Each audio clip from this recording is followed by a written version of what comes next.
بسم الله الرحمن الرحيم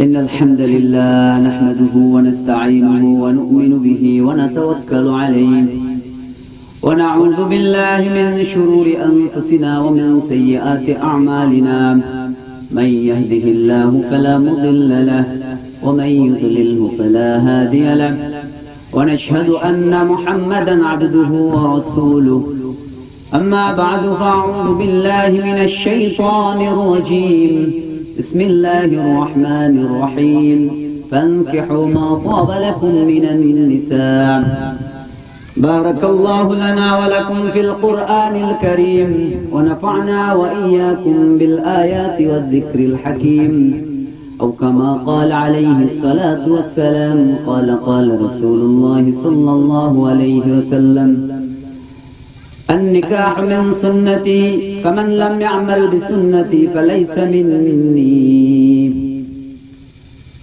যাবতীয় প্রশংসা এবং সমস্ত তারিফ সেই মহাপ্রতিপালকের জন্য যিনি আমাদেরকে এই শীতের ক্ষণ রজনীতে ইসলামিক সম্মেলনে আসার তৌফিক এনায়েত করেছেন। কোরআন এবং সুন্নাহ দিয়ে কিছু কথা বলার তৌফিক এনায়েত আমাকে করেছেন এবং আপনাদেরকে শোনার তৌফিক এনায়েত করেছেন। এজন্য মহাপ্রতিপালকের দরবারে অন্তরের অন্তরস্থল থেকে অসংখ্য অগণিতবার শুকরিয়া জ্ঞাপন করছি। আলহামদুলিল্লাহ। শান্তি বর্ষিত হোক মুহাম্মদ সাল্লাল্লাহু আলাইহি ওয়াসাল্লামের উপর, যাকে আল্লাহ সুবহানাহু ওয়া তাআলা সর্বযুগের সর্বকালের সর্বশ্রেষ্ঠ নবীকুলের মধ্যমণি বানিয়ে পৃথিবীতে প্রেরণ করেছেন এবং যাকে আল্লাহ সুবহানাহু ওয়া তাআলা সর্বযুগের সর্বকালের সর্বশ্রেষ্ঠ আসমানি গ্রন্থ ঐশী কোরআন দান করেছেন। মানবতার মুক্তির সমাধান একমাত্র হচ্ছে আল কোরআন। এই জন্য সে নবী মুহাম্মদ আরবি সাল্লাল্লাহু আলাইহি ওয়াসাল্লামের উপর দুরূদ পড়ে নিচ্ছি। আল্লাহুম্মা সাল্লি আলাইহি আল্লাহুম্মা বারিক আলাইহি।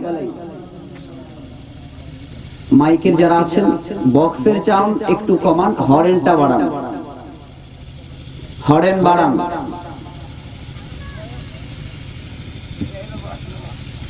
জি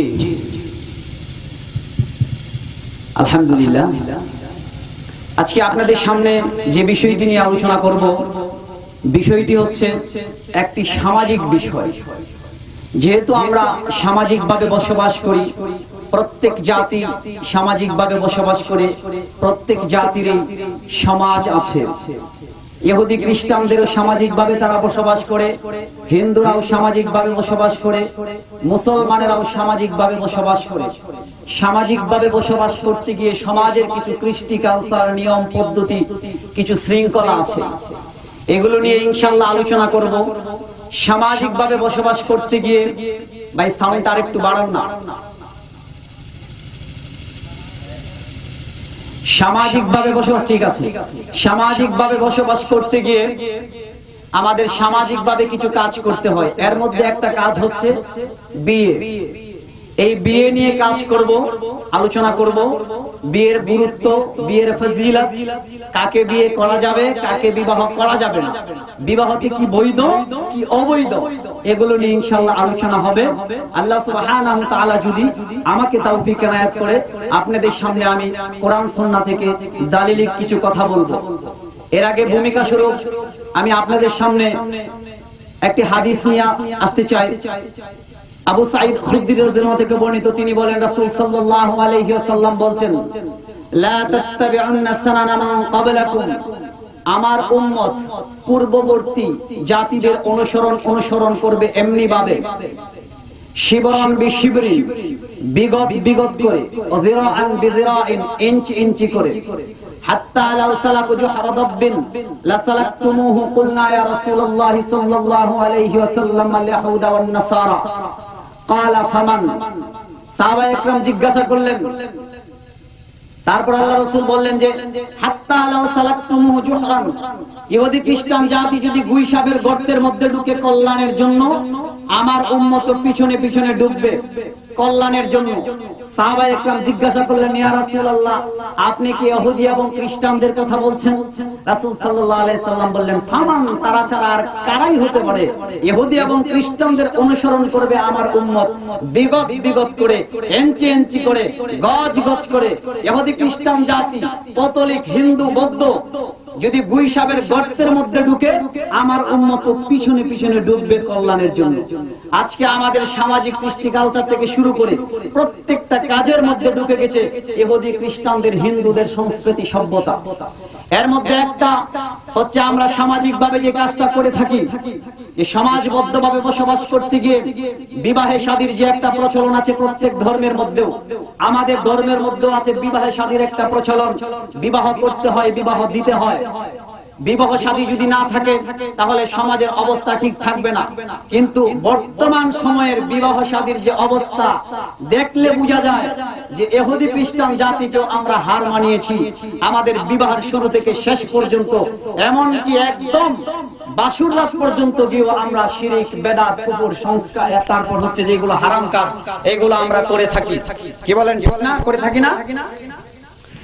এগুলো আমরা করে থাকি।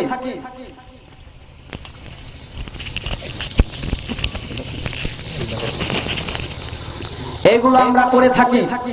ইনশাআল্লাহ এগুলো নিয়ে ইনশাআল্লাহ আলোচনা করব। আমাদের সামাজিক ভাবে বিবাহ কি এবং কিভাবে করাতে হবে। যেহেতু আমরা মুসলিম, আমরা আল্লাহ সুবহানাহু ওয়া তাআলার কাছে আত্মসমর্পণ করেছি। আমাদের ধর্ম হচ্ছে ইসলাম। ইসলাম অর্থ হচ্ছে আত্মসমর্পণ করা। কার কাছে? আল্লাহর কাছে। আর কোন ব্যক্তি যখন আল্লাহর কাছে আত্মসমর্পণ করে, আল্লাহ সুবহানাহু ওয়া তাআলা তাকে একটা উপাধি দেয়। তার এটা কি? মুসলিম, মানে আত্মসমর্পণকারী। জীবনের প্রত্যেকটি কাজে আল্লাহ সুবহানাহু ওয়া তাআলার বিধান এবং মুহাম্মদ আরবি সাল্লাল্লাহু আলাইহি ওয়াসাল্লামের সুন্নাহকে অনুসরণ করার নামই হচ্ছে আত্মসমর্পণকারী। মুহাম্মদ আরবি সাল্লাল্লাহু আলাইহি ওয়াসাল্লামের সুন্নাহকে বাদ দিয়ে আল্লাহ সুবহানাহু ওয়া তাআলার কিছু বিধানকে মানবো আর কিছু বিধানকে মানবো না। যেটা আমার মতের সাথে মিল পড়ে, আমার বুঝের সাথে মিল পড়ে, আমি সেটা মানবো। আর আমার মতের সাথে যেটা মিল পড়ে না, বুঝের সাথে যেটা মিল পড়ে না, সেটাকে আমি মাইনাস করে দেব। তাহলে আমি মুসলমান হতে পারবো না। আমি কি হতে পারবো না? মুসলমান হতে পারবো না। এই জন্য আল্লাহ সুবহানাহু ওয়া তাআলা বলছেন সূরা বাকারা 208 নম্বর আয়াতে, ইয়া আইয়ুহাল্লাযীনা আমানু দুখুলু ফিস সিলমি কাফা। হে ঈমানদারগণ, এখানে আল্লাহ মুনাফিককে বলে নাই, মুরতাদকে বলে নাই, ইহুদিকে বলে নাই, খ্রিস্টানকে বলে নাই। আল্লাহ বলে নাই ইয়া আইয়ুহাল মুনাফিকুন, এই কথাও বলেন নাই। আল্লাহ বলেন ইয়া আইয়ুহাল্লাযীনা আমানু দুখুলু, দাখালা দুখুলু, তুমি প্রবেশ করো ইসলামের মধ্যে পরিপূর্ণভাবে। ওয়ালা তাত্তাবিউ খুতুওয়াতিশ শাইতান, শয়তানের পদঙ্ক অনুসরণ করিও না। যদি পদঙ্ক অনুসরণ করো তাহলে তুমি ক্ষতিগ্রস্তের অন্তর্ভুক্ত হবে। এই জন্য জীবনের প্রত্যেকটি ক্ষেত্রে আমাদেরকে ইসলাম মেনে চলতে হবে। কিছু মানবেন আর কিছু ছাড়বেন, এরকম সুযোগ ইসলামে আছে? এইরকম যারা করে এদের কলব হচ্ছে কলবুন ফীহি নিফাকুন ওয়া ঈমানুন। এই সমস্ত কলবের মানুষের অন্তরে ঈমানও থাকে আবার নিফাকও থাকে। প্রয়োজনে ভালো কথা বলে, প্রয়োজনে সুন্দর কথা বলে, কিন্তু ইসলামের প্রত্যেক বিধানগুলো তারা মানতে চায় না। ইসলামের গরম বিধানগুলোর কথা শুনলে তারা তাদের কলিজার মধ্যে কম্পন সৃষ্টি হয়, কপালের মধ্যে বাজ আসে। কি বলেন, ঠিক না? হ্যাঁ, সুদের কথা বললে সমস্যা, কারণ উনি তো নিজেই সুদ খায়। কি বলেন, ঠিক না? এই হচ্ছে অবস্থা, বাস্তবতার কথা বলছি। তো ইনশাআল্লাহ আমি আমার আলোচনার মূল আলোচনায় চলে যাব, এদিক ওদিক করব না ইনশাআল্লাহ। আলোচনা করতেছিলাম বিবাহ। বিবাহের আরবি প্রতিশব্দ হচ্ছে আন-নিকাহ। আরবিতে বলা হয় আন-নিকাহ, আর এটা ইংরেজি প্রতিশব্দ হচ্ছে ম্যারেজ। বিবাহ হচ্ছে এমন একটি চুক্তি যার মাধ্যমে একজন স্বামী একজন স্ত্রীকে বৈধভাবে উপভোগ করবে, এটাই হচ্ছে বিবাহ। কোন এক মনীষী বলেছেন আন-নিকাহু আকদুন ইয়াহিল্লু বিহি ইসতিমতাউ কুল্লি মিনাজ যাওজানি বিল আখিরাহ। বিবাহ হচ্ছে এমন একটি চুক্তি যার মাধ্যমে স্বামী তার স্ত্রীকে উপভোগ করবে বৈধতা সহকারে, এটাকে বলা হয় বিবাহ। আর প্রত্যেক সমাজের মধ্যে সামাজিকভাবে ইহুদি ধর্ম বলেন, খ্রিস্টান ধর্ম বলেন, হিন্দু ধর্ম বলেন, প্রত্যেকটা ধর্মের মধ্যে বিবাহ প্রথা চালু আছে। কিন্তু আমাদের যে ধর্মের বিবাহ প্রথা চালু আছে, কিন্তু বর্তমান সময়ের যে আমরা যে বিবাহ প্রথা চালু করেছি আমরা, এই বিবাহ প্রথা হচ্ছে ইহুদি এবং খ্রিস্টানদের বিবাহ প্রথাকেও হার মানিয়েছে। শুরু থেকে শেষ পর্যন্ত আপনি যদি লক্ষ্য করে দেখেন, মুহাম্মদ আরবি সাল্লাল্লাহু আলাইহি সাল্লাম যে সুন্নাহ অনুযায়ী বিবাহ করিয়েছেন এবং বিবাহ দিয়েছেন, এর দুই একটা মনে হয় খুঁজে পাওয়া যাবে, বাকি একটাও আপনি বিবাহের মধ্যে খুঁজে পাবেন না। বর্তমান সময়ের যে বিবাহ আছে, আমার আশেপাশে উলামা একরাম আছে, এরাও ভালো করে জানেন, আপনারাও ভালো করে জানেন। আমি কোরআন এবং সুন্নাহ দিয়ে সর্বপ্রথম বিবাহের গুরুত্ব নিয়ে আলোচনা করব। আল্লাহ সুবহানাহু ওয়া তাআলা সূরা নিসা ৪র্থ নাম্বার সূরা ৩ নাম্বার আয়াতে বলেন ফানকিহু মা তাবা লাকুম মিনান নিসা, তোমরা নারীদের মধ্য থেকে যাকে পছন্দ হয় তাকে বিবাহ করো। বিবাহ করাটা হচ্ছে মুহাম্মদ আরবি সাল্লাল্লাহু আলাইহি সাল্লামের সুন্নাহ।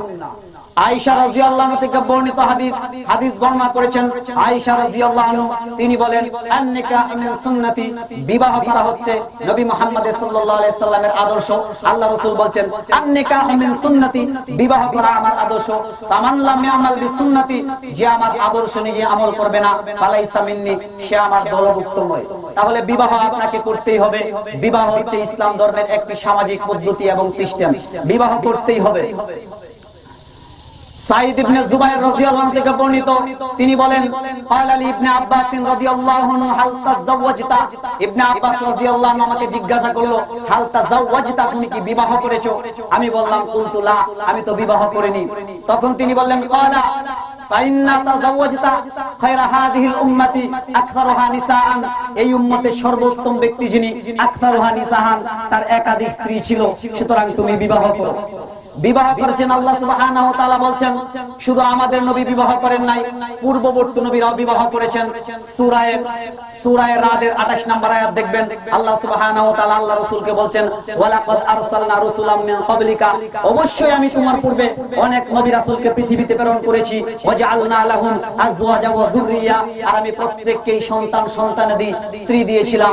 সুতরাং বিবাহ করাটা শুধু আমার নবীর সুন্নাত নয়, পূর্ববর্তী নবীদের সুন্নাত ছিল। বিবাহের গুরুত্ব ইসলামে অনেক বেশি। তারপর আরেকটা হাদিস, বিবাহ করার গুরুত্ব রাসূল সাল্লাল্লাহু আলাইহি সাল্লাম দিয়েছেন। বিবাহ দ্বীনের অর্ধেক, রাসূল সাল্লাল্লাহু আলাইহি সাল্লাম বলেছেন, হাদিস বর্ণনা করেছেন আনাস ইবনে মালিক রাদিয়াল্লাহু থেকে বর্ণিত, তিনি বলেন ক্বালা রাসূলুল্লাহ সাল্লাল্লাহু আলাইহি সাল্লাম, রাসূল সাল্লাল্লাহু আলাইহি সাল্লাম বলেন ইদা তাযাওয়াজতাল আবদু, যখন কোন বান্দা বিবাহ করবে ফাকাদ কামুলা নিসফাদ দ্বীন, তখন সে দ্বীনের অর্ধেকটা পূর্ণ করলো। ফালাত্তাকিল্লাহ ফিন নিসফিল বাকি, অতএব তার উচিত অবশিষ্ট দ্বীনের ব্যাপারে আল্লাহ সুবহানাহু ওয়া তাআলাকে ভয় করা। তাহলে বিবাহ করার দ্বারাতে দ্বীনের অর্ধেকটা পূর্ণ হয়, বাকিটা আল্লাহকে ভয় করতে হবে। মানে বিবাহের পরে আপনার স্ত্রীকে আপনি পর্দায় রাখবেন। বিবাহের পরে আপনার স্ত্রী আপনার ভাইয়ের সামনে যেতে পারবে না, কেননা ভাই দেবর হচ্ছে, আল্লাহ রাসূল বলছেন আলহামুল মাউত, দেবর হচ্ছে মৃত্যু সমতুল্য। দেবরের সামনে ভাবি যেতে পারবে না, বড় ভাইয়ের সামনে ছোট ভাইয়ের বউ যেতে পারবে না। এই জন্য আল্লাহ রাসূল বলেছেন ফালাত্তাকিল্লাহ ফিন নিসফিল বাকি, অবশিষ্ট দ্বীনের ব্যাপারে সে আল্লাহ সুবহানাহু ওয়া তাআলাকে ভয় করবে। মানে বিবাহ করানোর পর আপনার স্ত্রী আগানা বেগানা মহিলাদের মতো চলাফেরা করতে পারবে না। আপনার স্ত্রীকে আপনি পর্দায় রাখবেন। আল্লাহ সুবহানাহু ওয়া তাআলা বলেন ফাকারনা ফি বুয়ুতিকুন্না ওয়ালা তাবাররুজনা তাবাররুজাল জাহিলিয়াতিল উলা, তোমরা তোমাদের নারীদেরকে স্বগৃহে অবস্থান করাও, প্রাচীন জাহিলি যুগের নারীদের মতো তোমাদের নারীদেরকে প্রদর্শন করিও না। সুতরাং বিবাহের অর্ধেক, বিবাহ করলে দ্বীনের অর্ধেকটা পূর্ণ হয়, বাকিটা আল্লাহকে ভয় করবেন। বিবাহ করার পর আপনার স্ত্রীকে আপনি পর্দায় রাখবেন, এটাই হচ্ছে আল্লাহকে ভয় করার একটা বৈশিষ্ট্য। ভয় করার একটি বৈশিষ্ট্য আল্লাহ সুবহানাহু ওয়া তাআলা। তারপর আসেন আরেকটু সামনে যাই, বিবাহের গুরুত্ব আল্লাহ সুবহানাহু ওয়া তাআলা দিয়েছেন। আল্লাহ সুবহানাহু ওয়া তাআলা সূরা নূরের 32 নম্বর আয়াতে বলেন দায়িত্বশীল লোকদেরকে, যারা সমাজের দায়িত্ব পালন করবে, যারা সামাজিক দায়িত্ব পালন করবে, দায়িত্বশীল লোকদেরকে আল্লাহ সুবহানাহু ওয়া তাআলা বলেছেন তোমাদের মধ্যে যদি কোনো অবিবাহিত থাকে তাদের বিবাহের ব্যবস্থা করো। আল্লাহ সুবহানাহু ওয়া তাআলা বলেন ওয়া আনকিহুল আয়ামা মিনকুম, তোমাদের মধ্যে যারা অবিবাহিত তাদের বিবাহের ব্যবস্থা করো। ওয়াসসালিহিনা মিন ইবাদিকুম ওয়া ইমাইকুম, এবং তোমাদের মধ্যে যদি কোনো দাস দাসী সৎ চরিত্রবান হয়ে থাকে তাদের বিবাহের ব্যবস্থা করো।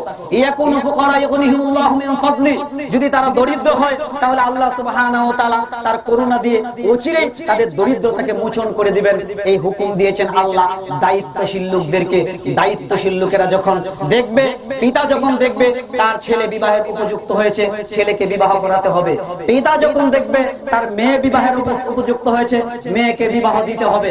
এই জন্য আল্লাহ সুবহানাহু ওয়া তাআলা দায়িত্বশীল লোকদেরকে বলেছেন বিবাহের সময় হলে তুমি যদি দায়িত্বশীল হও, তোমার ছেলেকে তোমার মেয়েকে তুমি বিবাহ দেবে। বিবাহ দেওয়া সুন্নাহ, বিবাহ দিলে সামাজিক অবকাঠামো, সামাজিক বৈশিষ্ট্য ঠিক থাকে। এবার আসেন বিবাহ দেওয়ার জন্য রাসূল সাল্লাল্লাহু আলাইহি সাল্লাম নির্দেশ দিয়েছেন। আনাস ইবনে মালিক রাদিয়াল্লাহু থেকে বর্ণিত হাদিস বর্ণনা করেছেন আনাস রাদিয়াল্লাহু আনহু, তিনি বলেন ইয়ামুরু বিল বাতি, রাসূল সাল্লাল্লাহু আলাইহি সাল্লাম বিবাহের জন্য উৎসাহিত করতেন, বিবাহের খরচ সংগ্রহের জন্য উৎসাহিত করতেন। ওয়ানহানিত তাবাত্তুলি নাহিয়ান শাদীদান, এবং তিনি খাসি হওয়া থেকে কঠোরভাবে নিষেধ করতেন। বৈরাগ্যবাদ ইসলামে জায়েজ নেই, খাসি হওয়া থেকে আল্লাহ রাসূল নিষেধ করতেন। খাসি মানে হচ্ছে বিবাহ করবে না, বিবাহ ছাড়া থাকবে, এরকম ইসলামে জায়েজ নেই। রাসূল সাল্লাল্লাহু আলাইহি সাল্লাম কঠিনভাবে নিষেধ করতেন। তারপর রাসূল সাল্লাল্লাহু আলাইহি সাল্লাম বলেন, ওয়া ইয়াকুলু তাযাওয়াজুল ওয়াদুদুল ওয়ালুদা, তোমরা অধিক সন্তান প্রসবকারিণী মেয়েদেরকে বিবাহ করো, যে মেয়ে বেশি করে সন্তান দিতে পারে। কিন্তু এখন আমাদের সামাজিক একটা সিস্টেম হয়ে গেছে, দুটি সন্তানের বেশি নয়, একটি হলে ভালো হয়। আল্লাহ রাসূল বলছেন অধিক সন্তান প্রসবকারিণী মেয়েকে বিবাহ করো, আর আমরা সুন্নাহ করে নিয়েছি, আমরা পদ্ধতি করে নিয়েছি দুটি সন্তানের বেশি নয়, একটি হলে ভালো হয়। আমি এখন এই সুশীল সমাজকে প্রশ্ন করতে চাই, এই আধুনিক রুচিশীলদেরকে প্রশ্ন করতে চাই, যারা এই বলি আমাদেরকে শিক্ষা দেয় যে দুটি সন্তানের বেশি নয়, একটি হলে ভালো হয়। আচ্ছা, রিজিকের মালিক কে? রিজিকের মালিক যদি আল্লাহ হয়, আপনি যখন আপনার মায়ের পেটে ছিলেন তখন ওইখানে কি আপনার বাবার টিফিন কারি দিয়ে আপনাকে নিয়ে খাবার পৌঁছে দিয়েছে?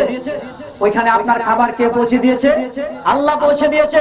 যেই সন্তান পৃথিবীতে আসবে, এই সন্তান আসার পর কি খাবে, কি করবে না কি করবে, সবকিছুর দায়িত্ব কে নিয়েছেন? কিন্তু আপনাকে যে সবক দিচ্ছে এই ব্র্যাক, এনজিও, গ্রামীণ ব্যাংক, এগুলো এলাকা এলাকাতে এসে, স্বাস্থ্য কমপ্লেক্সের যারা চাকরি করে তারা এলাকা এলাকাতে এসে এইভাবে স্বাস্থ্যকর্মীরা আপনাকে শিখাচ্ছে বাড়িতে এসে দুটি সন্তানের বেশি নয়, একটি হলে ভালো হয়। এই শিক্ষা কে দিয়েছেন জানেন? এই শিক্ষা দিয়েছে ইহুদি এবং খ্রিস্টানেরা। ইহুদি এবং খ্রিস্টানেরা চিন্তা করে দেখেছে মুসলমানদেরকে যদি ধ্বংস করতে হয়, তাদের ভিতরে তত্ত্ব সন্ত্রাস চালিয়ে দাও। তাদের ভিতরে তত্ত্ব সন্ত্রাস কিভাবে চালাতে হবে? তাদের সন্তান উৎপাদনের তৈরি হচ্ছে কারখানা হচ্ছে মাদের কাছে যাও, গিয়ে তোমরা বিভিন্ন ঔষধ দাও। এভাবে বাড়িতে আসে না, বিভিন্ন ঔষধ দিয়ে মায়েদেরকে এসে পরামর্শ দেয় দুটি সন্তানের বেশি নয়, একটি হলে ভালো হয়, সন্তান বেশি নেওয়া যাবে না। এই যে আল্লাহর রুবুবিয়তের সাথে এখানে আপনি শিরিক করছেন, শিরিক করে আপনি সিদ্ধান্ত নিয়ে নিয়েছেন দুটি সন্তানের বেশি হলে খাওয়াবে কে? অথচ আল্লাহ রাসূল বলছেন ওই মেয়েকে বিবাহ করো যেই মেয়ে অধিক সন্তান দিতে পারে, ওই মেয়েকে বিবাহ করো যেই মেয়ে অধিক সন্তান দিতে পারে। বলেছেন কে? মুহাম্মদ আরবি সাল্লাল্লাহু আলাইহি ওয়াসাল্লাম। আর আল্লাহ সুবহানাহু ওয়া তাআলা বলেন ওমা ইয়ানতিকু আনিল হাওয়া ইন হুয়া ইল্লা ওয়াহয়ু ইউহা। মুহাম্মদ সাল্লাল্লাহু আলাইহি ওয়াসাল্লাম কোনো কথা বলেন না, কোনো কাজ করেন না। আল্লাহ সুবহানাহু ওয়া তাআলা তাকে যা করতে বলেন এবং যা বলতে বলেন তাই তিনি বলেন। আল্লাহ মুহাম্মদ আরবি সাল্লাল্লাহু আলাইহি ওয়াসাল্লামকে জানিয়েছেন, তিনি বলেছেন ওয়া ইয়াকুলু তাযাওয়াজুল ওয়াদুদুল ওয়ালুদা, তোমরা অধিক সন্তান প্রসবকারিণী মহিলাদেরকে বিবাহ করো যে মেয়ে বেশি করে সন্তান দিতে পারে। এখন আমরা সিদ্ধান্ত নিয়ে নিলাম সামাজিকভাবে, আমাদেরকে সিদ্ধান্ত দিয়ে দিল যে দুটি সন্তানের বেশি নয়, একটি হলে ভালো হয়। আমরা একটা দুইটা, কিছুদিন পরে তো এরকম স্লোগান বের হবে একটি হলে আরো বেশি ভালো হয়, একটি হলে কি হয়? বেশি ভালো হয়। এই শিক্ষা যেই দেশ থেকে আসে ওই দেশের মধ্যে আপনি খোঁজ নিয়ে দেখেন। আমি শুরুতেই ভূমিকাতে বলেছিলাম আল্লাহ রাসূল বলেছেন শিবরান বিশিবরান যিরান বিযরান, এই গজ গজ করে ইঞ্চি ইঞ্চি করে ইহুদি খ্রিস্টান জাতি অনুকরণ করবে। ইহুদি খ্রিস্টান জাতি যদি বলে এই পথে চলো, এই পথে কল্যাণ আছে, আমরাও ছুটবো এই পথের মধ্যে। ইহুদি খ্রিস্টান জাতি গুইসাপের গর্তের মধ্যে ঢুকে, আমরাও ঢুকবো গুইসাপের গর্তের মধ্যে। আমরাও একটু চিন্তা করবো না এটা হচ্ছে গুইসাপের গর্ত। ইহুদি খ্রিস্টান জাতি শিখিয়ে দিল এই যে ব্র্যাক, তারপর হচ্ছে আশা, গ্রামীণ ব্যাংক, এনজিও, তারপর আপনার ওই যে স্বাস্থ্য কমপ্লেক্স থেকে যে মহিলাগুলো আসে বাড়িতে বাড়িতে ঘুরে, এদিকে আসে কিনা আমি তা জানি না, কিন্তু বিভিন্ন জায়গায় আসে ঘুরে, তারপর সবক শিখায় মহিলাদেরকে এসে দুটি সন্তানের বেশি নয়, একটি হলে ভালো হয়। দুটা নিয়েছেন তো বেশি করেছেন, একটা হলে আরো বেশি ভালো হয়। অথচ রিজিকের মালিক কে? ওমা মিন দাব্বাতিন ইল্লা আলাল্লাহি রিজকুহা। আল্লাহ বলছেন তোমার রিজিকের ব্যবস্থা করেছি আমি। তো সুতরাং জেনে রাখো তোমার রিজিকের ব্যবস্থা যদি আল্লাহ করে থাকেন তাহলে তুমি যেই চিন্তা করছো, আমি তোমাকে বলছি এই যুবক ভালো করে শুনো, আমি আপনাকে বলছি ভালো করে শুনুন, মা ও বোনদের দৃষ্টি আকর্ষণ করে বলছি, এই সবক যে শিক্ষা দেবে তার সবকের মধ্যে আপনি লাথি মারবেন, লাথি মারবেন, লাথি মারবেন। আপনি বেশি করে সন্তান নেবেন, রিজিকের দায়িত্ব কে নিয়েছেন? আল্লাহ। এখন আমরা সিদ্ধান্ত নিয়ে নিছি না দুটার বেশি নেওয়া যাবে না, একটা হলে আরো বেশি ভালো হয়। এই হচ্ছে বিবাহের গুরুত্ব রাসূল সাল্লাল্লাহু আলাইহি সাল্লাম দিয়েছেন। রাসূল সাল্লাল্লাহু আলাইহি সাল্লাম বলেন ইয়া মা'শারাশ শাবাবি মান ইসতাতা মিনকুম, আমি যুবকদেরকে বলি, আমি যুবকদেরকে বলি তোমরা যারা বিবাহ করার সামর্থ্য রাখো, খরচ বহন করতে পারো, তারা বিবাহ করো। আর যারা সামর্থ্য রাখো না আলাইহি বিসাওম, তারা সিয়াম রাখো, ফাইন্না লাহু বিজাউন, এটাই তাদের জন্য ডাল স্বরূপ। সুতরাং আপনাকে মনে রাখতে হবে যদি আপনার শক্তি সামর্থ্য থাকে আপনাকে বিবাহ করতে হবে। বিবাহ দিতে হবে। ছেলের বয়স হয়ে গেছে, বিবাহ করায় না। মেয়ের বয়স হয়ে গেছে, বিবাহ দেয় না। পার্কে পার্কে ঘুরলে কোনো সমস্যা নাই, ডেটিং মারলে কোনো সমস্যা নাই, বিবাহ দেবে না। যদিও আলহামদুলিল্লাহ আমরা যারা গ্রামে বসবাস করি তাদের জন্য এই কথাটা কার্যকর নয়। আপনি শহরে গিয়ে দেখেন, মেয়ের বয়স হয়ে গেছে 30 বছর, 35 বছর, 40 বছর হয়ে যাচ্ছে, ভার্সিটিতে পড়ে, 3টা 4টা বয়ফ্রেন্ড নিয়ে ঘোরাফেরা করে, বিয়া দিবে না, বিয়া দিবে না। তারপর যখন উপযুক্ত বয়স হয় তখন হুজুরের কাছে আসে, এসে বলে, হুজুর একটু দোয়া করেন তো, আমার মেয়ের তো বিবাহ হয় না। আরে বেটা, বিবাহ দেওয়ার যে একটা সময় ছিল, সময়টা তো তুই নষ্ট করে ফেলেছিস, এখন বিবাহ হবে কিভাবে? বিবাহ হবে কিভাবে? এই জন্য উপযুক্ত সময় হলে দায়িত্বশীল লোকদের উপর দায়িত্ব আল্লাহ সুবহানাহু ওয়া তাআলা দিয়েছেন বিবাহ দেওয়ার জন্য। এবার আসেন বিবাহের ফজিলত সম্পর্কে আমরা আলোচনা করব, তারপর চলে যাব আমরা কাকে বিবাহ করা জায়েজ, কাকে বিবাহ করা না জায়েজ, এবং বিয়ে শাদীর মধ্যে কি করা জায়েজ এবং কি করা না জায়েজ, এই বলে ইনশাআল্লাহ আমি আমার আলোচনা শেষ করব।